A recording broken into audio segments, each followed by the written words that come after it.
Many of you will agree that archaeology is a fascinating science that reveals a lot of valuable information about our past. Although people have been searching for ancient artifacts for a long time, researchers continue to regularly discover new findings. This video will introduce you to the most interesting archaeological discoveries of the past year. Enjoy watching. In the 17th century, the military ship Vasa was a true pride of the Swedish fleet, but it sank in 1628. The ship was first discovered at a depth of about 1 kilometer in 1961, when the first investigations of the crew members' remains found on board began. For a long time, it was believed that only men were on the military ship, but scientists had doubts about one of the skeletons. Initially, these remains were identified as male, but now, with new tools and research methods available, osteologists decided to re-examine the past data and sent the skeleton for re-examination. Extracting DNA from bones that had lain in water for over 300 years seemed impossible before, but now this task has become feasible. During the study of the disputed sample, Swedish scientists did not find a Y chromosome, yet even after this, they were not sure of their results. Therefore, experts from the Armed Forces DNA Identification Laboratory in the USA were brought in to further study the remains. With their help, scientists were finally able to determine that the remains belonged to a woman. These investigations continue, and in the future, more will be learned about the life of the only woman who was among the male crew of the military ship.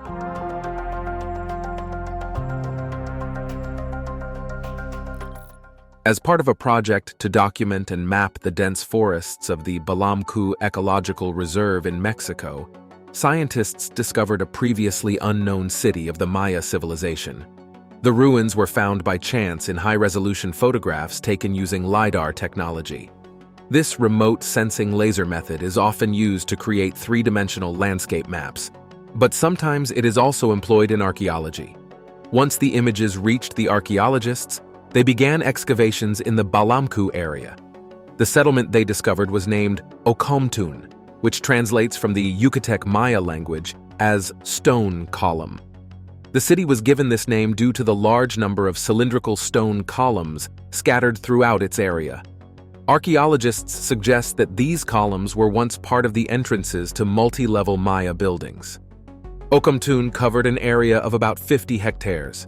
It featured a large number of different structures, including pyramidal buildings ranging from 15 to 25 meters in height, an acropolis, and plazas. In the city center, archaeologists found the ruins of a platform likely used for the ritual ball game called Tlachtli. This sport was combined with religious rituals, and the ball was often made from the ashes of rulers. Most of the structures in Ocomtun date from 250 to 1000 AD. Historians believe that during this period, the city was an important religious center of the Maya civilization, but it declined in the 11th century. Archaeologists continue to excavate the territory of the former Maya settlement, and perhaps they will discover new details about the history of this civilization.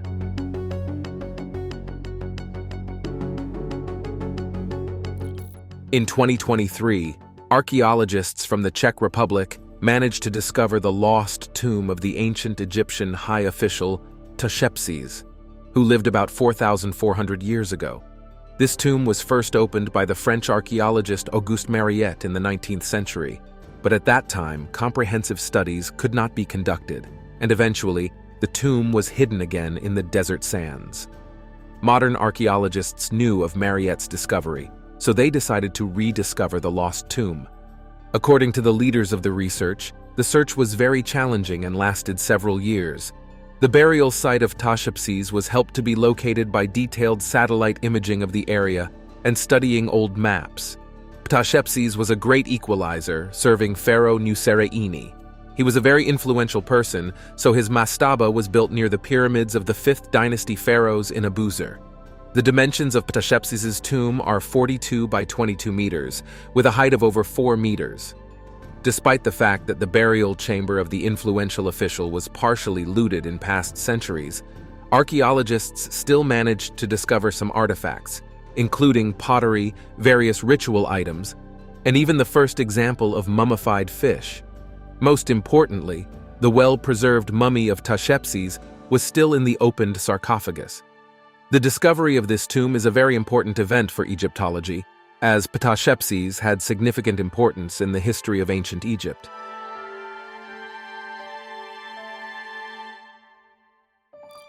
In 2000, researchers from the European Institute of Underwater Archaeology discovered the ruins of the ancient Egyptian city of Heracleion, which had sunk after an earthquake in Abu Qir Bay. As the remains were scattered at depths ranging from 10 to 45 meters, further study was significantly delayed. Recently, underwater archaeologists continuing the exploration of Heracleion found the submerged ruins of the Temple of Amun and the Sanctuary of Aphrodite, along with many artifacts associated with the worship of these deities. Before Heracleion was destroyed by a severe earthquake in the 2nd century BCE, it was an important Egyptian port city. Historians believe that the discovered temple also had significant importance to the local population. It is likely that pharaohs visited it to receive confirmation of their power from the supreme god Amun. Near the ruins of the Temple of Amun, underwater archaeologists also discovered the submerged ruins of the sanctuary of the goddess of love, Aphrodite. A large number of artifacts were found on its site, including weapons and various items made of bronze and ceramics, dating back to 600, 500 BCE. This discovery serves as evidence that during the rule of the Sate dynasty, the Greeks were allowed not only to trade, but also to live in the city of Heracleion.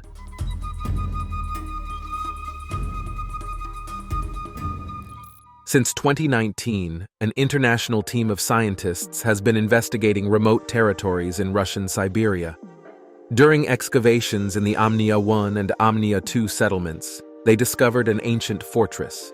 Using dating methods, scientists determined that its age is about 8,000 years, making this fortress the oldest discovered in the world.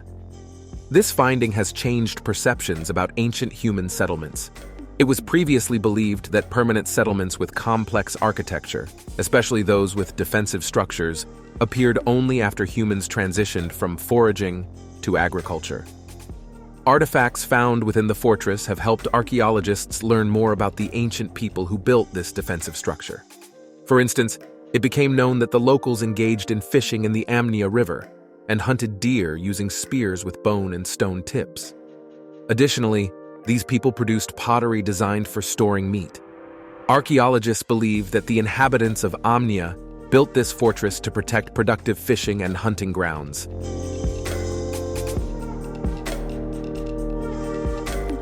The Sphinx statue located in Giza, Egypt, is the oldest of all the surviving monumental sculptures. Its majesty is impressive and awe-inspiring, especially considering that the sculpture was built in 2559 BCE. The statue stands 20 meters high and stretches 73 meters long, making the Sphinx the largest monolithic historical monument. Recently, in the Egyptian province of El Minya, archaeologists discovered the ruins of an ancient sanctuary, near which a miniature copy of the Giza Sphinx was found. This find has one interesting feature: a smile on its face. If one observes the facial features of the Great Sphinx, one can immediately notice the majesty and power of the ruler. With the miniature statue, it's different. This man has softer facial features, a smile, and even 2 dimples on his cheeks. It is believed that the Great Sphinx has the face of Pharaoh Khafre. However, the face of the small statue clearly belonged to another person. But to whom? Experts believe that the miniature Sphinx may represent the Roman Emperor Claudius, who reigned from 41 to 54 AD. This is indicated by the fact that the sculpture was found near the Temple of Dendera, built in honor of the god Horus during the Roman era. Moreover, beneath the statue was a stone slab with hieroglyphs and Demotic inscriptions, which scientists have yet to decipher. Likely, Claudius was inspired by the Great Sphinx, and thus decided to create its miniature copy, but with his own face.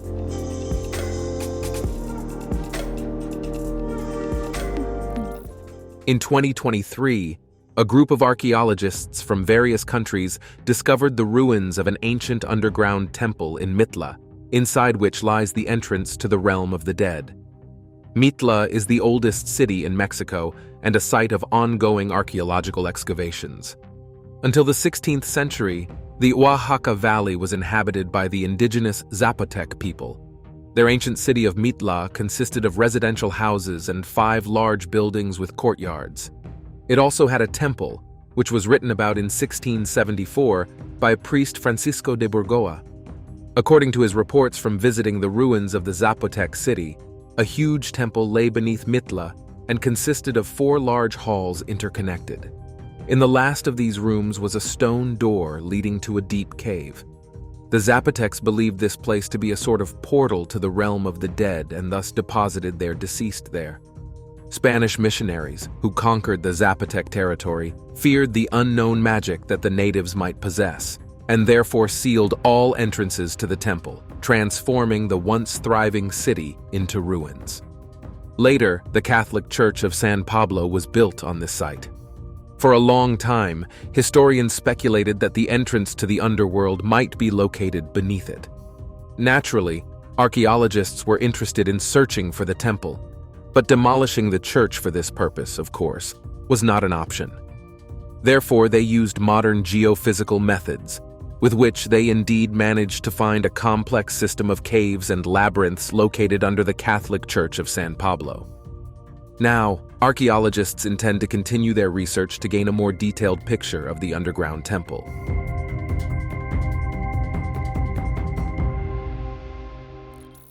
Back in the 1990s, during excavations in southern Vietnam, archaeologists discovered an unidentified object made from deer antler. At that time, the find was transferred to the Long On Museum in Vietnam and was not considered valuable. In 2023, when museum experts began examining the storage, they came across the same unidentified artifact. After a detailed study, it was revealed that the object is a fragment of an ancient stringed musical instrument. In the process of studying the item, the team of experts compared it with 600 other bone artifacts found in southern Vietnam. The scientists immediately noticed that the processed deer antler has a hole, likely used for attaching a peg used to tune the string. There is also a bridge on the antler to support the string, which, unfortunately, has not been preserved. The museum staff also determined that the ancient musical instrument was made about 2,000 years ago during the pre-Vietnamese culture. The antlers for making the instrument were borrowed from either a sambar or an Indian Barasingha deer. This discovery is evidence that musical art originated in this region much earlier than previously thought. Experts believe that this ancient instrument was the ancestor of modern Vietnamese folk courtesans.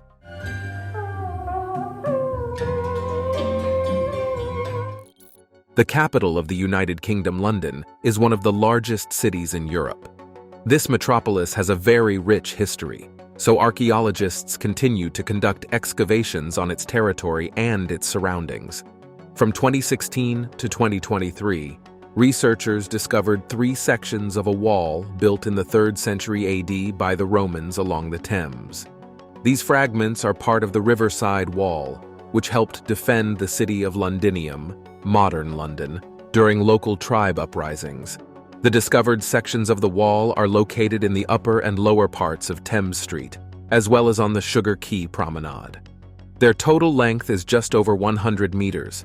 Some sections of the wall built by the Romans include monumental stone masonry. At that time, it reached 6 meters in height and had incredible strength. This wall demonstrated not only superior construction methods, but also became a status symbol of the city in Roman Britain. In addition to the wall, archaeologists also discovered well-preserved wooden structures of docks and promenades. The wharves were built for active trade on cargo ships. They now testify to how important a port city Londinium was. The discovery of the Roman wall in London shows that even in the world's densely populated cities, literally under our feet, there are still many secrets and historical monuments of humanity yet to be uncovered.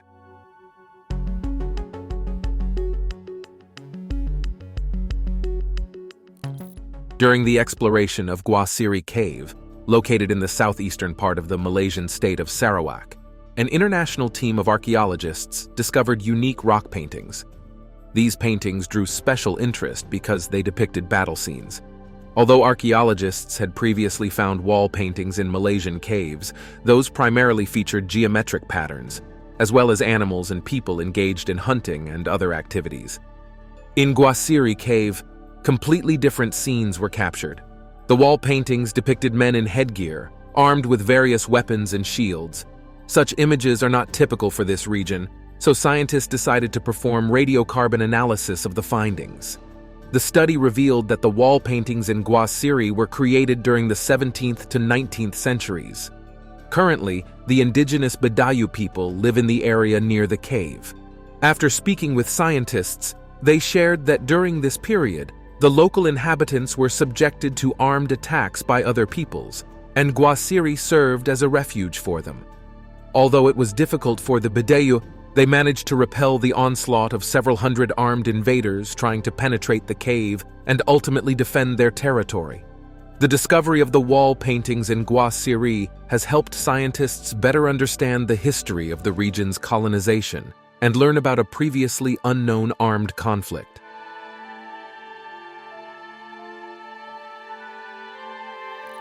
In 1994, at a site in Schöningen, Germany, an ancient human settlement was discovered. At the excavation site, archaeologists found several tools, among which was a wooden stick measuring 77 centimeters in length. The stick is sharpened at both ends, with one end tapering more quickly than the other. For a long time, the purpose of this tool was unknown. However, in 2023, scientists from the United Kingdom managed to solve this mystery using modern visualization methods. During this research, it was revealed that the stick is a boomerang. According to British experts, around 300,000 years ago, ancient humans selected a slightly curved spruce branch, stripped it of bark, and transformed it into a boomerang. Most likely, before manufacturing this tool, people seasoned the wood to prevent potential deformation and cracking. Such a tool could have been used to herd large hoofed animals into a trap, while the hunter could remain about 30 meters away from the prey. Although specialists have determined the purpose of the tool, to which species of ancient humans it belonged remains unknown. Scientists speculate that it might have been used by Heidelberg man, a precursor to Neanderthals that emerged in Africa approximately 800,000 years ago.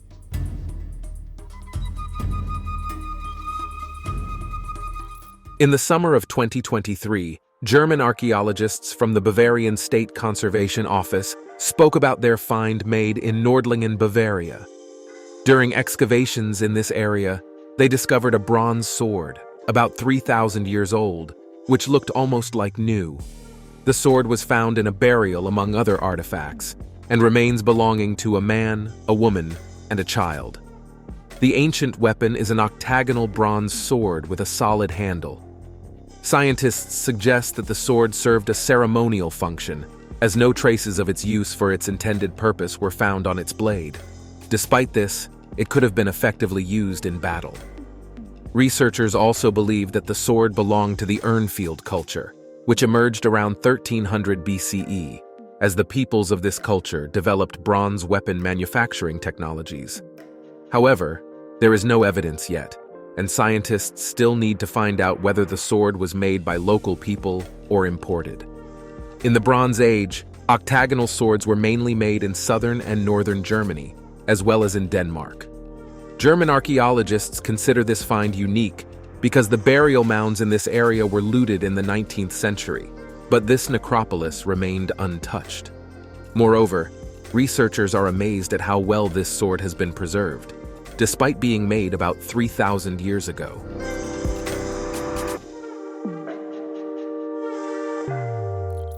At the beginning of 2023, during excavations at the Tomiomaruma burial mound near the Japanese city of Nara, archaeologists discovered a giant sword measuring 2.3 meters in length. The Tomiomaruma burial mound, dating back to the 4th century AD, is an important archaeological site. Previously, researchers had found artifacts from the Kofun period there, including labor tools, mirrors adorned with animal images, and numerous vessels made from copper and bronze. During the recent excavations, the longest sword ever found in Japan was unearthed. Its length is an impressive 2.3 meters with a width of 6 centimeters. The weapon has a slightly curved blade. This feature indicates that the sword belongs to the Dakokan type, a ritual weapon associated with the cult of the serpent god. Experts believe the sword served as a ceremonial tool to ward off evil. Certainly, using such a massive weapon in battle would have been simply impractical. Besides the sword, a bronze mirror shaped like a shield was also found in the mound, covering a coffin with human remains. Its length is 64 centimeters and its width is 31 centimeters. These two findings are attributed to the Kofun period, which lasted from the 3rd to the 7th century AD.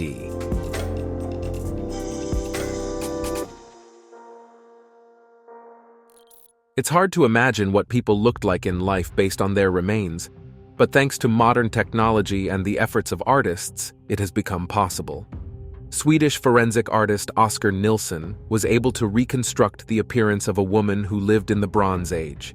He used computed tomography, a 3D printer, clay, and other tools for this purpose. The original remains used for the reconstruction were those of a woman found in 1997 during excavations in the Upper Larg Quarry in Scotland. These remains had been stored at the Kilmartin Museum. Radiocarbon analysis helped scientists determine that the woman lived between 1500 and 2200 BCE and died at the age of 20. In 2023, museum staff decided to attempt to recreate the ancient woman's appearance. For this, they invited artist Oskar Nilsson, who agreed to participate in this interesting project. Before creating the reconstruction, Nilsson conducted a computed tomography scan of the skull and printed the resulting model on a 3D printer. Since the skull was not complete, the artist also had to reconstruct the missing lower jaw. Then, Nilsson began forming facial muscles from pliable clay based on the data available about the young woman. After that, the artist worked on the anatomical features of the face, choosing the skin tone and the structure and color of the hair. Eventually, Nilsson produced an impressively realistic reconstruction of a Bronze Age woman, which is now exhibited in the Scottish Kilmartin Museum.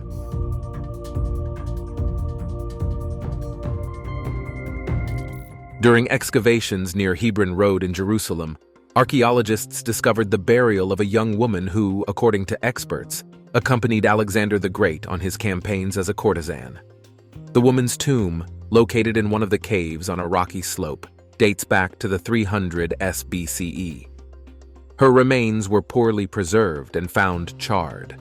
Next to the bones, archaeologists found an ancient bronze mirror. Experts are confident that the woman was a courtesan of the great commander Alexander the Great, as several nuances indicate this. The girl was definitely not married, as married Greek women were expected to stay at home and manage household affairs. However, she owned a very expensive bronze mirror, which was given to her by some wealthy individual as a token of his love. Such mirrors were considered a luxury item. Only 2 such accessories have been found in Israel during excavations. Therefore, the mirror was very rare and could only have been gifted by a very influential person. Furthermore, the courtesan, or hetaira, as love priestesses were called in Greece, was buried exactly in the place where Alexander the Great stopped during his campaign from Lebanon to Egypt in 332 BCE. Likely, the woman fell ill and died during this journey. Historians explain that hetairae were part of the ancient Greek institution. Some of them became unofficial companions of influential people and muses for famous artists.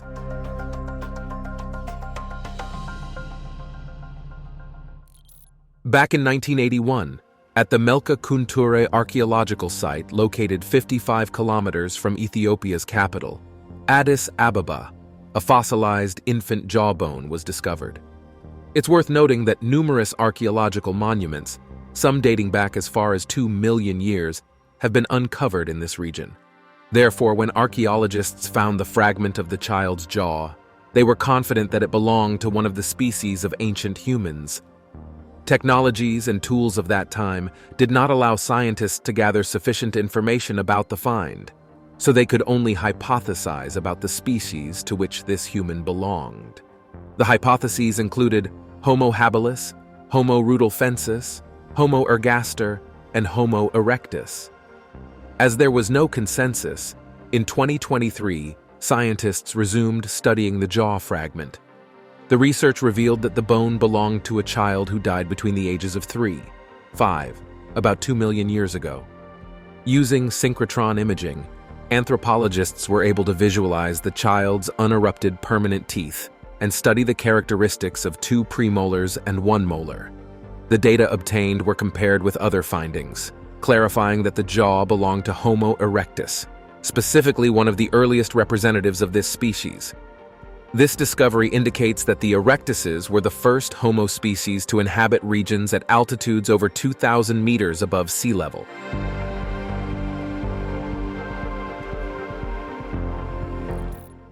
For several years, scientists from France have been working on studying the oldest DNA sample extracted from remains found in the Gurji burial, estimated to be 6,700 years old. As a result of the research, they managed to reconstruct the largest genealogical tree of the Neolithic era.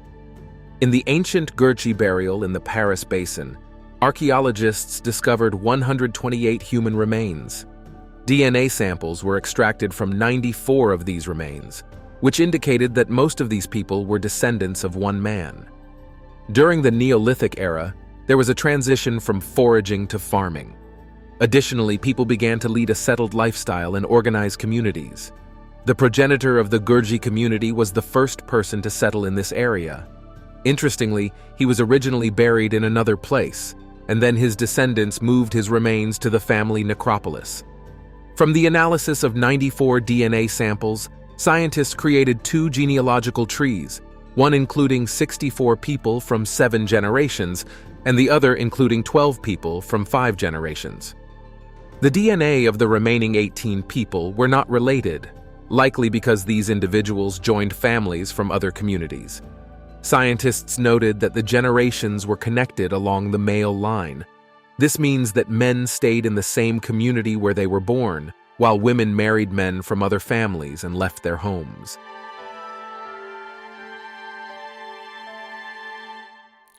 In 2023, during excavations at the Pompeii complex, Italian archaeologists discovered an astonishing fresco depicting a flatbread reminiscent of pizza. Of course, it was a different dish, since pizza, as we know it today, appeared in the 18th century, while the fresco was created over 2,000 years ago. However, experts believe that the painting depicts one of the earliest prototypes of the globally popular dish. The ancient fresco was found on the wall of a Pompeian villa owned by a wealthy Roman.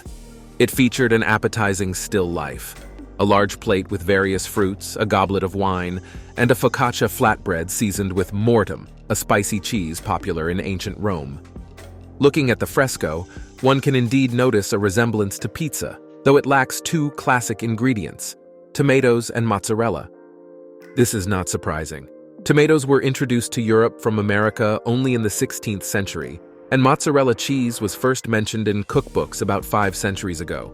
Even before this fresco was discovered, it was believed that the ancient prototype of the popular Italian dish was focaccia, which is depicted in this mural. Thus, it can confidently be said that the favorite food of the owners of this Pompeian villa, like many modern people, was pizza.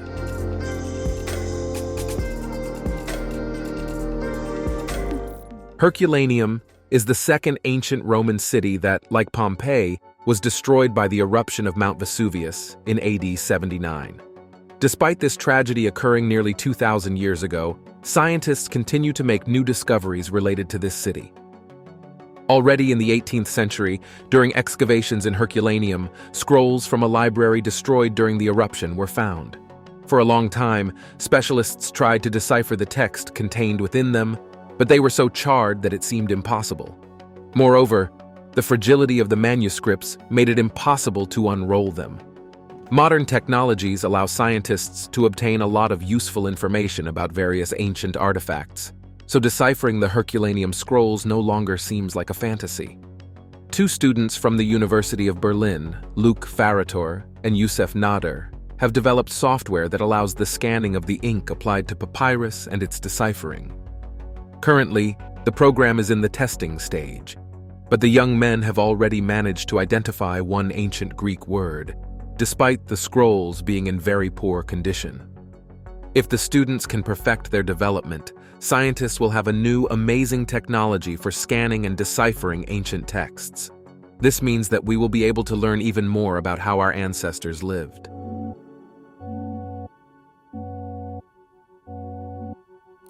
In 2020, archaeologists began extensive excavations near the Palazzo della Rovere garden in Rome, not far from the Vatican.